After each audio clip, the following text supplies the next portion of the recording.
एक सवाल और, इससे बिल्कुल उलट सवाल, दूसरी तरफ के जो दावे हैं उनकी तरफ से कहा जा रहा है कि साहब जिस तरीके का बम बम माहौल इस बार बीजेपी के लिए है, मोदी के लिए राममय माहौल है, वो लाभार्थी हैं, मोदी की गारंटी है, हिंदी हार्टलैंड के 3 राज्य जहां पर अभी बम्पर जीत मिली है, तो ये एक तरीके से 2004 कहीं 2024 में रिपीट होने वाला है। मतलब जो उस जमाने में इंडिया शाइनिंग वाला एक माहौल था। नहीं देखिए, ये कॉमन सेंस की बात है।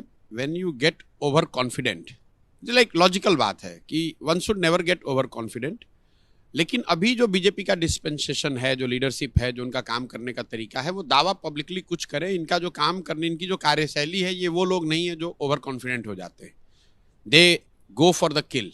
अगर उनको मालूम है कि वो जीत रहे तो भी वो हल्के में नहीं लड़ेंगे।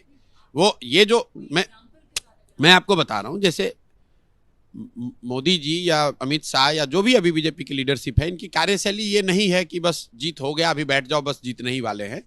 वो दावा तो कर रहे हैं कि जीत रहे हैं, लेकिन अपनी मेहनत में, अपने प्रयास में कुछ कमी नहीं छोड़ेंगे। जैसे आप देख लीजिए, एक सीट अभी जैसे बिहार में नीतीश कुमार को लेकर आए, उनको मालूम है, आंकड़े बता रहे हैं कि नीतीश कुमार के भाजपा में आने से भाजपा को चुनावी फायदा कुछ नहीं है। विधानसभा के नजरिए से तो उनको नुकसान है। आप बिहार में किसी भी भाजपा के वर्कर से, समर्थक के, लीडर से बात कीजिएगा तो प्राइवेटली वो ये कहेगा इसका नुकसान है। लेकिन वो फिर भी क्यों लेकर आए? क्योंकि वो एक साइकोलॉजिकल एडवांटेज चाहते थे, इंडिया अलायंस को साइकोलॉजिकल झटका देना चाहते थे। आप जो देख रहे हैं अभी महाराष्ट्र में, वो अशोक चौहान को लेकर आए।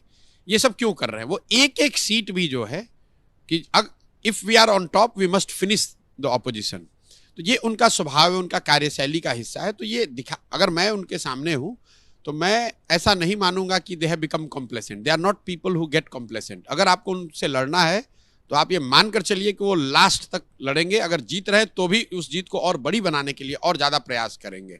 हार रहे तब तो प्रयास करेंगे ही करेंगे।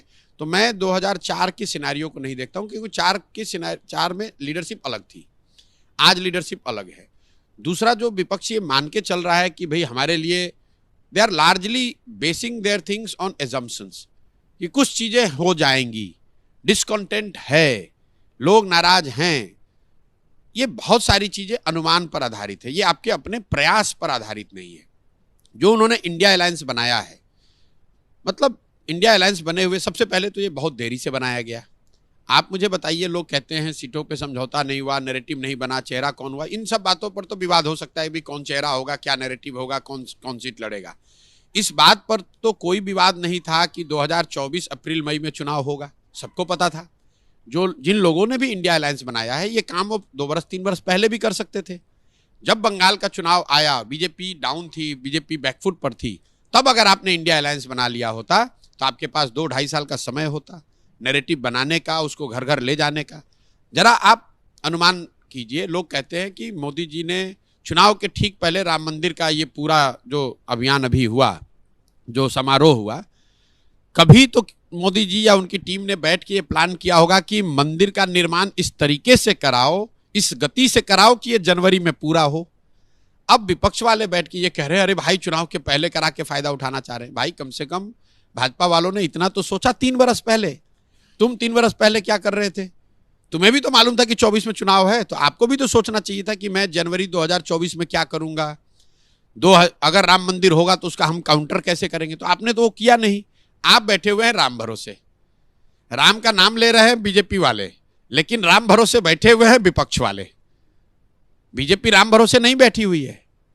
मैं आपको दावे से कह रहा हूं, प्रधानमंत्री के बयान आप आज से 3-4-5-6 महीने जब वो पार्लियामेंटेरियन से मिल रहे थे, उसमें उन्होंने पब्लिकली कहा कि भाई सिर्फ मंदिर के भरोसे मत बैठिए।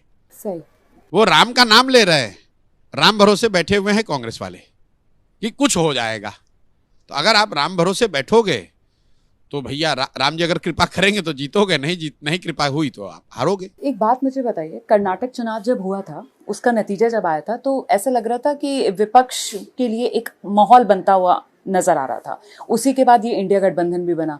जून में फिर इन लोगों ने 15 मई को पहली बैठक की थी इंडिया गठबंधन की। तो ये चीजें जो एक वक्त में ऐसा लग रहा था कि शायद विपक्ष मजबूत होता हुआ नजर आ रहा है, ये डिरेल क्यों होने लगी, और खासतौर से नीतीश कुमार। नहीं, देखिए आपको मैं बताऊं, पहले तो राज्यों के चुनाव को सीधा एक्सट्रापोलेट लोकसभा से करना ये बहुत बड़ी भूल है। आपको याद दिलाना चाहता हूं आपके दर्शकों को, 2018 में बीजेपी कर्नाटक हारी, बड़ी मुश्किल से 2017 में गुजरात में अपनी सरकार बचाई बीजेपी ने, बड़े मुश्किल से 15 सीट से ही सरकार बची। कर्नाटक में वो चुनाव हारे, उसके बाद छत्तीसगढ़, मध्य प्रदेश, राजस्थान तीनों जगह चुनाव हार गए, फिर भी जाके लोकसभा में इतनी बड़ी जीत मिल गई। राज्यों के चुनाव का माहौल पर असर हो सकता है, लेकिन उसका सीधा कोरिलेशन फाइनल आउटकम पर नहीं है। कर्नाटक के चुनाव के बाद, कांग्रेस की जीत के बाद जरूर एक माहौल, एक अपॉर्चुनिटी कांग्रेस के पास थी, लेकिन जब आपने वो प्रयास किया नहीं, उसके बाद आप चुपचाप बैठ गए। इंडिया अलायंस जो बना जून जुलाई में, देखिए जून में इंडिया अलायंस बना है, जून से लेकर अभी हम लोग फरवरी में बैठे हुए हैं, करीब करीब 8 महीने हो गए। 8 महीने में इंडिया अलायंस के लोग कुल 6 या 8 दिन साथ में बैठे हैं। उन 6 और 8 दिनों में भी अगर आप नंबर ऑफ वर्किंग आवर जोड़िएगा तो मुश्किल से मुझे लगता है कि 25-30 घंटे इन लोगों ने इंडिया अलायंस पर काम किया है। अगर आप इसको समझिएगा, आपने जून में बनाया, चलो देरी से बनाया, तो अगर आप 7 दिन यहीं पर बैठ जाते और 7 दिन में ये सारा काम कर लेते तो आपके पास 8 महीने उस काम को जमीन पर एग्जीक्यूट करने के लिए होता। राहुल जी मान लीजिए यूरोप जाते हैं, अमेरिका जाते हैं, 7 दिन जाते हैं ना साथ में, एक बार 7 दिन जाकर आप अलग अलग यूनिवर्सिटी में बात कर रहे हो ना, लोगों से मिल रहे हो ना, तो वो 7 दिन 8 दिन आप यहीं पर बैठ के काम पूरा कर लेते। तो आप 8 महीने में 7 दिन बैठे हैं साथ में। आज तक इंडिया अलायंस का एक पब्लिक मीटिंग नहीं हुआ, ना उसका कोई नैरेटिव बना, ना कोई कॉमन मिनिमम प्रोग्राम जनता ने देखा, ना कोई उसके चेहरे बने, ना सीट शेयरिंग का काम हुआ, और ये सब हो रहा है। इस बीच में आप